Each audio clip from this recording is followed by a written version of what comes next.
వరేసిన 2 ఎకరాల సకాల వర్షానికి మొత్తం వరి మొత్తం కింద పండుకుంది. భార్య పిల్లల వ్యవసాయం మీద ఆధారపడి ఉంటాము. అయితే మాకు లాగుడి బాగా 60,000 లాగుడి వచ్చేసింది. దీనికి మేము మాకు తగిన లాభం కూడా వస్తలేదు. మొత్తం వరి మొత్తం ఖరాబ్ అయిపోయి కింద పడి అనేక రకాలుగా నష్టపోయినాము.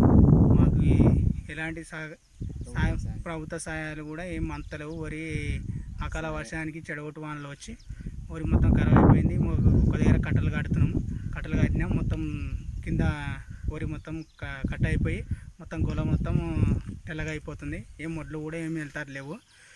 పెట్టుబడి కూడా ఏం వస్తట్లేదు. దీనికి చాలా మేము నష్టపోయినాము. ప్రభుత్వం సహాయం ఏమైనా చేయాలని మేము కోరుకుంటున్నాము.